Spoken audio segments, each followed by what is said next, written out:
ஷியாமளா நவராத்திரி மாதங்க கன்யா ஜனனம். ஸ்ரீ லலிதா உபாக்யானம் 28வது அத்தியாயத்திலே அன்னையின் ஜனனமானது பேசப்படுகிறது. தபோநிதியான மதங்கர் என்பவர் தபசுக்கெல்லாம் ஒரே இருப்பிடமானவர், மகாமகிமை வாய்ந்தவர். அவருடைய புத்திரரான மாதங்கர் ஸ்திர புத்தி உள்ளவராய் முத்ரிணியான மந்திரநாயகியை கோரமான தவத்தினால் மிகவும் ஆராதித்தார். மதங்கமுனி புத்திரரால் நீண்ட காலமாய் உபாசிக்கப்பட்டவளான மந்திரினி அவர் முன் தோன்றி வேண்டிய வரத்தை கேள் என்றாள். ஓ தேவி, உன்னை நினைத்த மாத்திரத்திலேயே அனிமாதி சித்திகளும் எனக்கு கிட்டிவிட்டன. அப்படி இருந்தாலும் உமது இந்த தரிசனம் நிஷ்பலமாகலாகாது என ஒரு வரத்தை கேட்கிறேன். அதை பூர்த்தி செய்.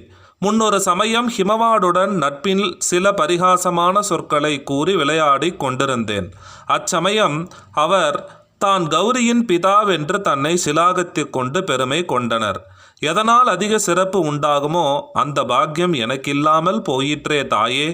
இரு நண்பர்களும் குணம் சமானமாக இருக்கும்போது ஒருவருக்கு விசேஷ குணம் ஏதேனும் ஒரு காரணத்தால் உண்டாகுமாயின் அதில் மற்றவர் ஆசை கொள்வாரன்றோ? ஹோ மந்திரிநாதே, கௌரிக்கு யான் தந்தை என்று எல்லோராலும் கொண்டாடப்பட வேண்டும். எனது இந்த ஆசை பூரணமாக வேண்டும் என தவம் செய்தேன். ஆதலால் தாங்கள் எனக்கு பெண்ணாக பிறந்து என் பெயரால் மாதங்கி என பிரசித்தமாக விளங்குவீர்கள் என்று மாதங்கமுனி கூறிய சொற்களை கேட்டு அங்கனமே ஆகட்டும் என்று தேவி பதிலுரைத்து அங்கேயே மறைந்தனள். முனிவரும் பரம சந்தோஷமடைந்தார். பின்னர் மாதங்கரது மனைவியின் சொப்பனத்திலே சதாமதை எனும் தேவி தோன்றி அவளுக்கு தனது காதில் அணிந்திருக்கக்கூடிய பச்சிலை மரத்தின் புஷ்ப கொத்துகளில் இருந்து ஒன்றை அருள் புரிந்தனள். மாதங்கரது மனைவியான சித்திமதி அந்த சொப்பனத்தின் பிரபாவத்தினால் தனது கர்ப்பத்தில் லகுஷ்யாமையை தரித்தனள். முறையே தக்க காலத்தில் சித்திமதியினிடமிருந்து தேவி கன்னிகையாக பிறந்தாள். ஆதலால் அவளுக்கு மாதங்கி எனும் பெயர் ஏற்பட்டது. மூல விதையான ஷியாமையினிடமிருந்து ஓர் அம்சமாய் தோன்றியதால் லகுஷ்யாமா என்றும் அவள் அழைக்கப்படுகிறாள்.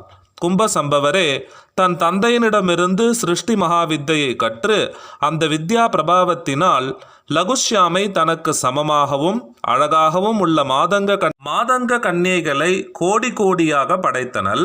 மாதங்கி கூட்டத்துடன் லகுஷ்யாமலாவானவள் மகா ஷியாமலா தேவிக்கு அங்கசக்தியாயிருக்கும் பாக்கியத்தை அடைந்து பிரியகப்பிரியா என்று போற்றப்படும் மகா ஷியாமலா தேவியை சேவிக்கிறாள்.